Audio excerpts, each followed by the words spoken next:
And now, Plushkin said, folding his letter, don't you have a friend, by any chance, who might be interested in runaway souls? So you have some runaways as well, Chichikov asked, quickly pricking up his ears.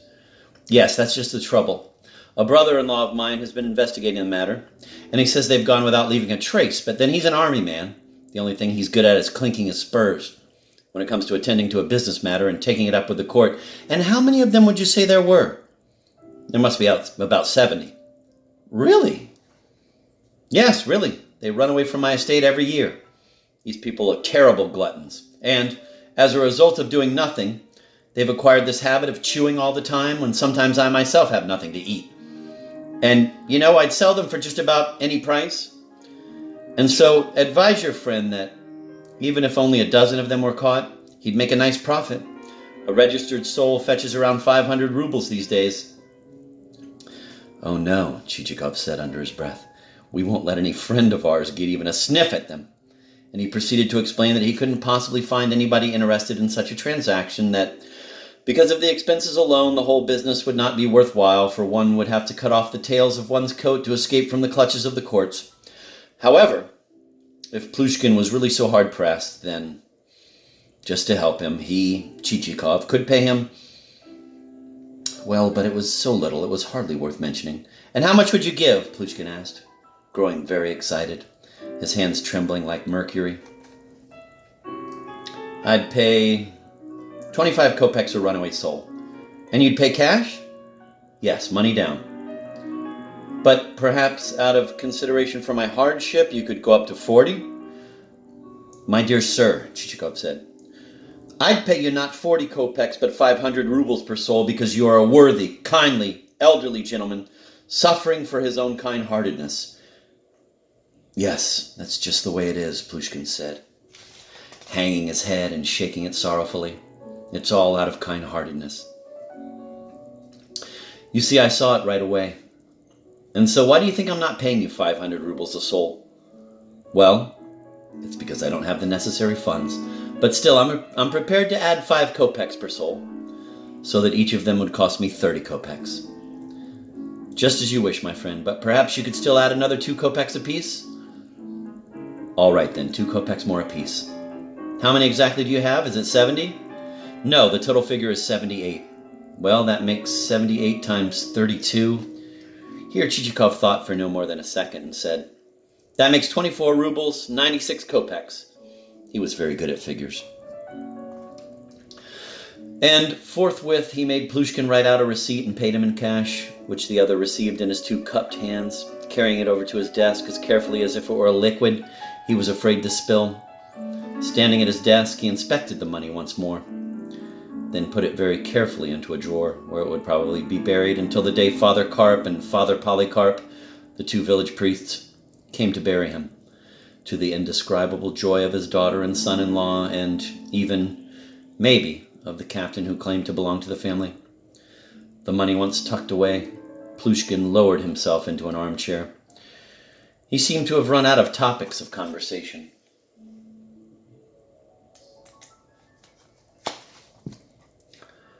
Ah, you're on your way already, he said as Chichikov made a slight movement to get his handkerchief out of his pocket. This reminded Chichikov that, indeed, he did not have any more time to waste here. Yes, I must go, he said, reaching for his hat. And what about tea? Oh, some other time. But I've ordered them to light the samovar. I must say, myself, I'm not too fond of tea. It's expensive, and the price of sugar is really outrageous. Hey, Prashka! No need for the samovar. And take the slice of cake back to Mavra and tell her to return it. Or, no. I'd better see to it myself.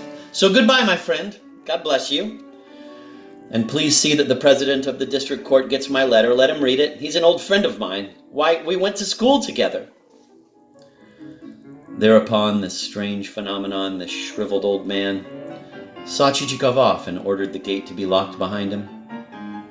Then he went the rounds of his storerooms to check whether all the watchmen were at their posts. They had empty barrels which they rapped on with wooden spades instead of alarm gongs. He had a look at the kitchen where, under the pretext of tasting his servants' food to see whether it was good enough, he filled himself with the cabbage soup and groats that were being prepared. telling off everyone there for their dishonesty and bad behavior. Left to himself back in his room, he even toyed with the idea of doing something to show his gratitude to Chichikov for such an unparalleled generosity. I'll give him my watch, he thought. It's a good silver watch, not one of those brass things. Of course, it's a bit out of order, but he can repair it. He's still a young man, and he needs a watch to impress his fiancée. Or better still, I'll leave it to him in my will. Then he'll remember me after my death. But even without the watch, Chichikov was in the best of spirits. This new acquisition was a real windfall. Why, not only dead souls, but some runaways too. A total of more than 200. True, even when he'd been driving toward Plushkin's village, he'd felt he'd make some profit there, but he'd never even dreamed of anything like this. During the whole drive, he was unusually chirpy and kept whistling and imitating the sound of a trumpet by holding his fist in front of his lips and blowing into it. And finally, he intoned a song so extraordinary that even Selifan, who had been listening, shook his head and said, "Just listen to the master singing." It was dusk when they reached town. Light and shadow were so fused that objects seemed to melt together. The striped barrier had acquired a nondescript color. The mustache of the sentinel seemed to be growing on his forehead, high above his eyes, while his nose was missing altogether. The rattling and jolting of the carriage indicated it was passing through a cobbled street. The street lights had not yet been lit, and there were lights only here and there on the windows. In the alleys and back streets, the sort of scenes and conversations were taking place that are inevitable at that hour in a town in which there are many soldiers, coachmen, workers, and those creatures of a special species looking like ladies in red shawls, their stockingless feet in town shoes, who flit around corners like bats. Chichikov did not notice them any more than he noticed the very thin clerks carrying walking canes, who were probably returning home after going for a stroll in the suburbs. From time to time, female voices could be heard exclaiming, making such statements as, "You drunken liar! I never allowed you to behave like a pig!" Or, "Don't you dare use your hands, you beast, or I'll take you to the police station and prove my point to you there." In short, the sort of phrases that would pour like a bucket of boiling water over the head of some dreamy 20-year-old who, on his way home from the theater, is still seeing in his mind's eye a street in Spain at night and a beautiful feminine figure with a guitar and superb curls. Think of all the things passing through his brain. He is in heaven and has dropped in to visit Schiller.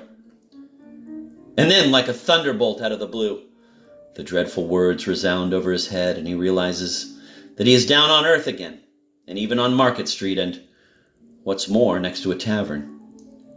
And, once again, he is sucked back into everyday life. Finally, making one last leap, the carriage landed at the gates of the inn, where Chichikov was met by Petrushka. Holding the skirts of his coat together with one hand because their flapping irritated him, he helped his master out of the carriage with the other. The inn servant also came running out, his napkin on his shoulder, holding a candle before him. Whether Petrushka was pleased to see his master or not is not known, but he did exchange a rapid wink with Selifan, and his usually gloomy countenance seemed to brighten up a little for once. "You've been away for quite a while, sir," the inn servant said, lighting the stairs with his candle. "Yes," Chichikov said when he had reached the top of the stairs. "And how have you been?" "Fine, thank the Lord," the inn servant said with a bow. "An army lieutenant arrived yesterday and took number 16. "A lieutenant?" "Don't know his name. He came from Ryazan. Bay horses." "All right. Continue to behave yourself in the future, too," Chichikov said, entering his room. He sniffed and said to Petrushka, "You could at least have opened the windows." "But I had them open, sir," Petrushka said. He was lying, and Chichikov knew it, but he did not choose to insist. He was very tired after his trip. He ordered a very light supper, consisting of nothing but suckling pig, ate it, undressed immediately, climbed under his blanket, and went to sleep. He slept deeply, wonderfully, as only the fortunate can sleep, who know nothing about hemorrhoids, lice, or overdeveloped mental faculties.